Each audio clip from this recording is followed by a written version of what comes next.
जय श्री बालाजी। मैं हूं आपकी dietitian and counsellor Pooja Bansal.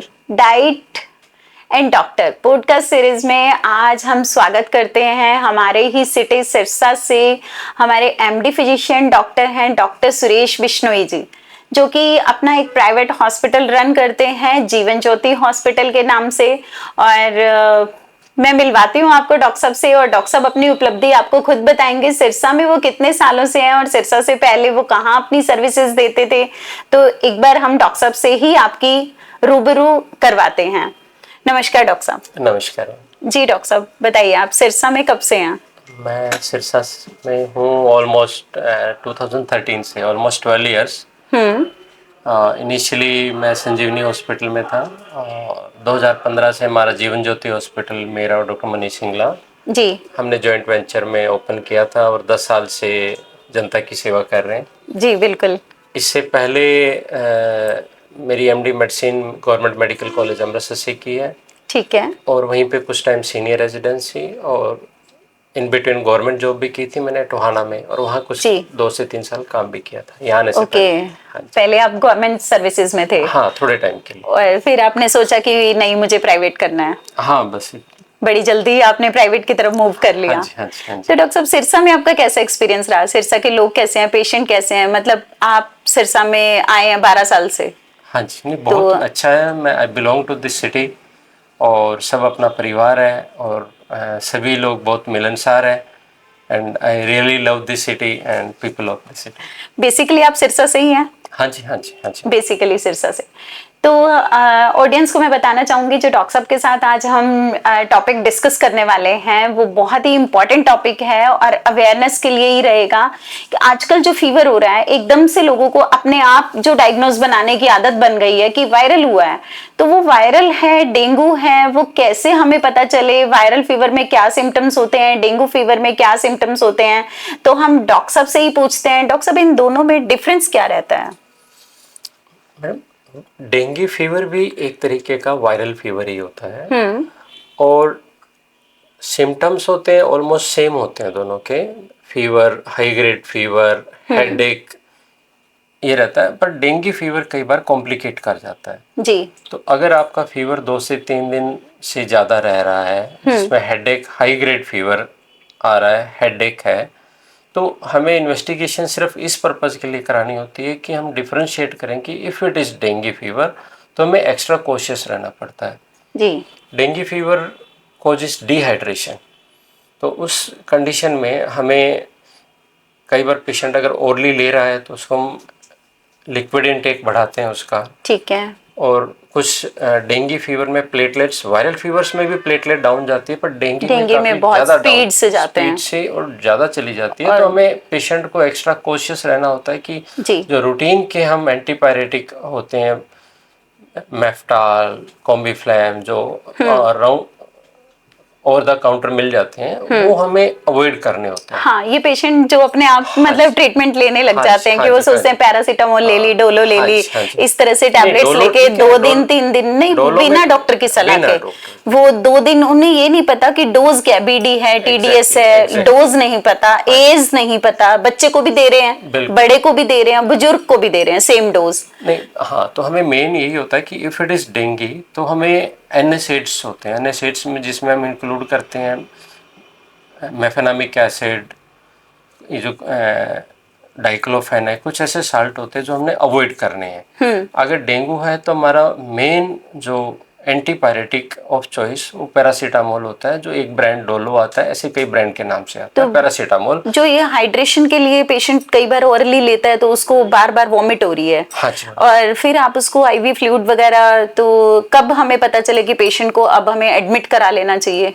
जब भी आपको फीवर है, आइडियली तो आप अपने जो भी नज़दीक के डॉक्टर हैं उनको जरूर मिलें जी। और इस सीजन में अगर आप किसी मोहल्ले के किसी चिकित्सक को दिखा रहे हैं, किसी मेडिकल वाले को दिखा रहे हैं, फीवर की दवाई ले रहे हैं, तो अपना ब्लड प्रेशर जरूर चेक कराएं। अगर आपको 2-3 दिन का फीवर है, डेंगू जो समस्या उत्पन्न करता है, एक तो ये डिहाइड्रेशन करके इसमें हीम कंसंट्रेशन होती है, हीम कंसंट्रेशन से पेशेंट का ब्लड प्रेशर डाउन हो जाता है और वो उतना ही घातक है जितना प्लेटलेट डाउन जाना।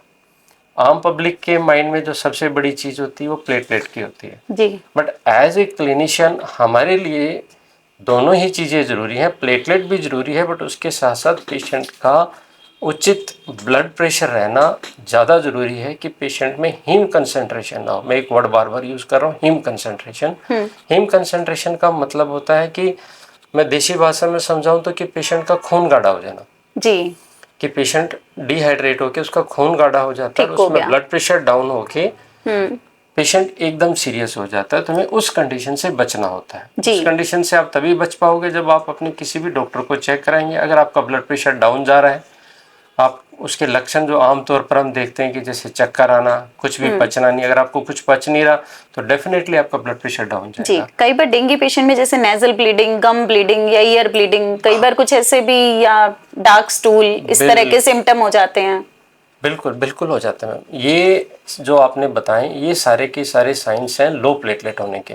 जी। कि लोग, कई बार पेशेंट आता है जी एक दिन फीवर हुआ, उसके बाद मुझे फीवर हुआ ही नहीं, बट मेरे पूरे शरीर पे छपाके से हो गए, रैशेस हो गए, रैशेज हो गए, मेरे नाक से ब्लीडिंग होगी। इट मीन्स कि वो सीवियर थ्रोम्बोसाइटोपेनिया, वो इमरजेंसी क्रिएट हो गई है। इमरजेंसी क्रिएट की प्लेटलेट काफ़ी डाउन हो गए। तो ऐसी स्थिति में हमें प्लेटलेट ट्रांसफ्यूज करने पड़ते हैं। बिल्कुल। पर वो प्लेटलेट ट्रांसफ्यूज की इंडिकेशंस बहुत कम होती है। हर कम प्लेटलेट वाले को प्लेटलेट नहीं लगाने होते, जो आम धारणा होती है लोगों में। और कई बार जिनको लगाने होते हैं उनको भी घर वाले लोग पपीता ही खिला रहे होते हैं, कीवी खिला रहे होते हैं। एग्जैक्टली। अगर डॉक्टर की निगरानी में जाएं, देखें तो कि वो बोलते हैं कि पड़ोसी ने बोला गोट मिल्क दे दो, बढ़ जाएगा। हाँ, वो सब जिसको हम कहते हैं मिथ है, मिथ्स हैं। आप कई बार इनका हमें उल्टा इफेक्ट होता है जी, कि पेशेंट जिसने आज तक बकरी का दूध नहीं पिया, हाँ, और उसके नाम से ही उसको वोमिट हो रही है। डेंगू के पेशेंट में ऑलरेडी जीबी वोलोडीमा हम कहें कि उसको पचा नहीं पा रहा, वो कुछ भी, नॉर्मल पानी, नॉर्मल दूध, ये चीजें नहीं पचा पा रहा, और उसको एकदम आप बकरी का दूध दे दोगे, वो पचाएगा नहीं, उल्टी करेगा। हाँ, उल्टियां बढ़ेगी तो उसका गट का ओरा जो है वो बहुत वीक हो रखा है। एक स्मेल सोचना मात्र। आप जितने भी हैं देखें कि बकरी का दूध 10 लोगों को आप देके देखो कितने लोग पी पाएंगे जी। तो इसमें हमें पेशेंट की जो डाइट है उसमें आप दूध दीजिए, नॉर्मल गाय का दो, कोई दिक्कत नहीं है। आप पेशेंट को हाइड्रेशन अच्छी रखो, नट मिल्क दे सकते हैं, कोकोनट मिल्क हो गया, आलमंड मिल्क हो गया, शिकंजवी जो इजीली बना के दे सकता है कोई भी घर में, क्योंकि विटामिन सी उस टाइम पे बेटर है। बिल्कुल, और सबसे सस्ता है, एनीवन कैन गिव इट। लस्सी जो अपने गांव में बड़ी इजीली अवेलेबल है, हर कोई दे सकता है। नारियल पानी जैसे आपने बताया, जैसे हमारे भी पेशेंट्स को हम फिर विटामिन सी के साथ हम आयरन भी सजेस्ट कर देते हैं कि आप पोमेग्रेनेट दे दो। तो हाँ, आयरन इस कंडीशन में हम नहीं देते डेंगू में। अभी जो मेन मोटो हमारा होता है, डिहाइड्रेशन प्रिवेंट की जाए, अगर हो गई है तो उसको करेक्ट किया जाए, और उसका सबसे बेस्ट वे है ओरल, जब तक पेशेंट ओरली डाइजेस्ट कर रहा है। और जब हमें लग रहा है कि पेशेंट डाइजेस्ट नहीं कर पा रहा, वॉमिट कर रहा है, तो उस कंडीशन में हमें आईवी ड्रिप लगानी तो क्या वायरल फीवर में भी हमें ऐसे इमरजेंसी क्रिएट हो सकती है, एडमिट कराना पड़ सकता है? हो जाता है, बट वायरल में कम होता है एज कम्पेयर टू डेंगू। जो नॉर्मल वायरल फीवर्स हैं उनमें कम होता है। घर में रिकवरी पॉसिबल है? बिल्कुल पॉसिबल है। अगर माइल्ड डेंगू फीवर है, आप अपने डॉक्टर के संपर्क में रहिए, उनको चेक कराते रहिए। अगर उनका आपका ब्लड प्रेशर ठीक है, आपका फीवर स्टेबल है, और आपने एक रूटीन टेस्ट होता है सीबीसी, वो चेक करवा लिया, उसमें आपके प्लेटलेट ठीक है, आपका हिमेटोक्रिट हम देखते होते हैं, वो हिमेटोक्रिट आपका सही है, आपको कोई हीम कंसेंट्रेशन नहीं हो रही है, तो डेफिनेटली हर डेंगू पेशेंट का एडमिशन जरूरी नहीं है जी। वो असेसमेंट हम करते हैं कि ये डिहाइड्रेशन हो रहा है, इसमें हीम कंसेंट्रेशन हो रही है, इसका ब्लड प्रेशर डाउन हो रहा है, या इसको इम्पेंडिंग ब्लीडिंग है कि इसके प्लेटलेट काफ़ी लो है, इसको ब्लीडिंग हो सकती है, पर इसको प्लेटलेट ट्रांसफ्यूजन की जरूरत पड़ सकती है। तो ऐसी स्थिति में हमें एडमिशन करना। डॉक्टर साहब, हमारी ऑडियंस आपकी फैमिली के बारे में जानना चाहती है। मैं एक सिंपल साधारण फैमिली से हूँ। मेरे पापा यहाँ हरियाणा कोऑपरेटिव बैंक में ब्रांच मैनेजर है, माता जी मेरे हाउसवाइफ हैं जी। मेरे ब्रदर लैब टेक्नीशियन है, और मेरी वाइफ डेंटिस्ट है, मेरे साथ ही जीवन ज्योति हॉस्पिटल में। ओके। और मेरी 2 बच्चे हैं, बड़ा बेटा 9th क्लास में है, बेटी मेरी 4th क्लास में है, मेरे तो सिस्टर हैं, she is a housewife and मेरी ओके जीएलडी टीचर है। ओके, तो बच्चे क्या अभी से बोलते हैं उनको डॉक्टर बनना है कि नहीं बनना? बहुत टाइम है अभी तो। बेटा अभी कभी कुछ बोलता हो कि पापा हमें टाइम नहीं देते, सारा दिन इमरजेंसीज होती हैं, हमें डॉक्टर बनना है नहीं बनना है, वो क्या नहीं, आपसे ऐसा कुछ मोटिवेट नहीं। है? नहीं, he is motivated, he is very much motivated and he wants to become doctor. Good हाँ गुड। जी, हाँ जी। तो डॉक्टर साहब, जैसे अभी हमने वायरल के ऊपर भी बात की, डेंगू के ऊपर भी बात की, हमारे पेशेंट्स को बहुत सारी चीज़ें, हमारे व्यूअर्स को सुनने को समझने को मिली, हमने बड़ी लेमैन लैंग्वेज में उनको समझाया। पर लेकिन मैं एक चीज़ और आपसे पूछना चाहूँगी कि आप उनको एक डिटेल, एक समराइज करके आप बहुत शॉर्ट सी चीज़ों में बता दें कि अगर किसी को फीवर है तो उसको precautions from start to end क्या करना चाहिए? इस सीजन में अगर किसी को फीवर है तो पैनिक करने की, घबराने की जरूरत नहीं है कि मुझे डेंगू तो नहीं है। और डेंगू है तो भी घबराने की जरूरत नहीं है। हर क्योरेबल है। क्योरेबल है। हर डेंगू फीवर सीरियस नहीं होता। जी। बाकायदा आप अपना ध्यान रखें। डे 1 से आप अपना चेकअप कराएं। आप अपने किसी भी आसपास के चिकित्सक को चेक कराते रहें। सेल्फ मेडिकेशन ना लें, जैसे मैंने बताया था पहले। जी। अपनी हाइड्रेशन अच्छी और रखें। प्लेटलेट्स कम हो तो रेगुलर टेस्ट करें। और अगर आप डॉक्टर पे जाएंगे वहाँ चेकअप हो जाएगा। मैं प्लेटलेट और उसके साथ साथ अकेली प्लेटलेट ना देखें। जी। कई बार जो चीज़ मैंने एम्फेसाइज करना चाहता हूँ कि हमारे हर किसी के मन में एक ही चीज़ होती है, प्लेटलेट प्लेटलेट्स। Platelet platelet. ऐसा नहीं है, प्लेटलेट ज़रूरी है, पर उसके साथ में अपने किसी भी डॉक्टर को चेक कराएं। आपका ब्लड प्रेशर या आपके लीवर एंजाइम्स तो नहीं बढ़ रहे हैं। डेंगू में जो मरीज सीरियस होते हैं वो इन दो चीज़ों से ज़्यादा सीरियस होते हैं कि उनके लीवर एंजाइम्स बहुत ज़्यादा बढ़ जाएं या उनकी ब्लड प्रेशर डाउन हो जाए। लो प्लेटलेट से भी दिक्कत आती है। तो अपने डॉक्टर के संपर्क में रहें। अगर आपकी चीज़ें ठीक है, ऑलमोस्ट मैक्सिमम पेशेंट्स घर पर ठीक हो जाते हैं। कुछ ही पेशेंट्स को हमें एडमिट करना पड़ता है। तो अपनी सेल्फ मेडिकेशन ना लें और डॉक्टर को संपर्क करें। हाइड्रेशन अच्छा रखें। जी। तो डॉक्टर साहब, हम मुद्दे से थोड़ा सा भटक रहे हैं। हमारा मुद्दा तो आज सिर्फ फीवर ही था, लेकिन हम उससे हटके, क्योंकि आपके पास जो पेशेंट आते हैं, क्योंकि जो कॉमन पेशेंट आपके और मेरे हैं, तो मैं देखती हूँ आपके पास अस्थमा के पेशेंट बहुत हैं। तो अस्थमा के पेशेंट का हम कैसे पता लगाएं कि वो कफ का पेशेंट है या वो अस्थमेटिक है? क्या अस्थमेटिक के क्या मतलब हमें पता चलेंगे, सिम्टम्स क्या रहते हैं और कैसे क्या फर्क है उसमें दोनों में? अस्थमा में भी कफ होती है और नॉर्मल ब्रेथलेसनेस होती इन्फेक्शन है में भी दोनों कफ में। होती है। कफ बहुत सारी बीमारियों में होती है। जी। अस्थमा जेनेटिकली ट्रांसमिटेड होता है। ओके। हम बहुत गौर से देखेंगे तो हर पेशेंट की किसी की चाची, दादी, चाचा, दादा, दादी या नान के साइड कोई न कोई मिलेगा होगा। अस्थमा बहुत बड़ी बीमारी नहीं है। पहले लोग दमे नाम के मात्र से डर जाते हैं कि तो बिल्कुल लोएस्ट मेडिसिन क्या रहती है इसकी? अगर हम शुरुआती और लोवेस्ट कहें तो हम इनहेलेशनल थेरेपी को कहते हैं। लेकिन लोग तो समझते हैं इनहेलर स्टार्ट हो गया बंद नहीं होगा, ये तो उनको लगता है इनहेलर तो हमारे चिपक गया। बिल्कुल गलत है। अस्थमा कंट्रोलेबल है और कुछ पेशेंट्स में क्योरेबल भी है। ये एक तरीके से हम इसको कहेंगे कंट्रोलेबल ज़्यादा, बड़ा इजीली। मैक्सिमम में सीजनल और डायरनल वेरिएशन होती है अस्थमा में। डायरनल आप पेशेंट्स, अस्थमा के पेशेंट ऐसे होंगे जो दिन में बिल्कुल ठीक रहते हैं जी, हम रात के टाइम कफ आ रही है या अर्ली मॉर्निंग कफ आ रही है, ये एक साइन होता है अस्थमा का।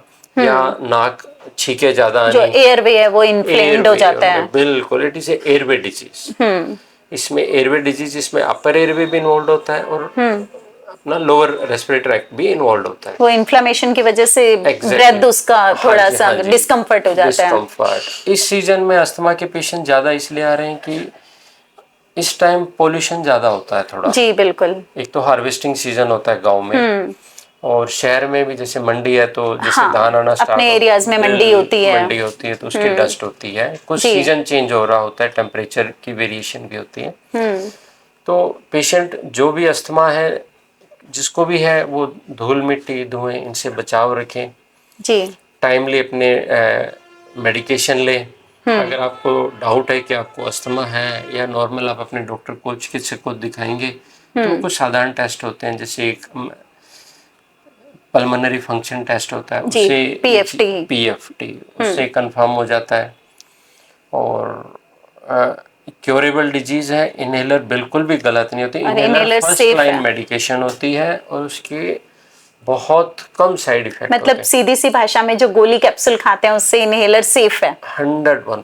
101%। अदरवाइज मेडिकेशन में तो हमें कई बार 50% केसेस में स्टीरॉइड्स वगैरह भी लेने पड़ते हैं, एंटीबायोटिक्स भी बहुत ज्यादा हो जाते हैं। बिल्कुल। अगर इनहेलर ले रहे हैं तो सिंगल इनहेलर से भी काम चल जाता है। इनहेलर में भी स्टीरॉयड होता है, कुछ इनहेलर में होता है, पर लेकिन बहुत वो कम, पर्टिकुलर जगह पे बहुत जाएगा। कम डोज में होता है। साधारण लैंग्वेज में अगर मैं समझाऊं तो कि इनहेलर हमारी जो समस्या है वो हमारे रेस्पिरेटरी ट्रैक में है, अपर ट्रैक में और लोअर रेस्पिरेटरी ट्रैक में। वो वहीं अटैक वहीं करेगा। इनहेलर हम लेंगे, हम इनहेल करेंगे, वो दवा वहीं जाएगी। जी, और जो टैबलेट ले रहे हैं वो पूरी बॉडी टैबलेट ले को, रहे हैं वो हमारे स्टमक में जाएगी, वहाँ डाइजेस्ट होएगी, फिर वो सबको अलग अलग मिलेगी। एग्जैक्टली। इसको एक जी। देसी भाषा में तरीके से समझें कि जैसे अगर हमें चोट लग गई तो हर कोई प्रेफर करेगा कि उसमें हम मलहम लगा लें, जी। कुछ लगा लें, कि गोली ना खानी पड़े। हाँ जी, वो इनहेलर है एक तरीके से, उस वो कट को ही हील हाँ, कर रहा है। वो एग्जैक्टली जहाँ पे ट्रैक में वो हम इनहेल करेंगे वहीं जाएगी। और आप अपने मुंह का कुल्ला अच्छे से करिए,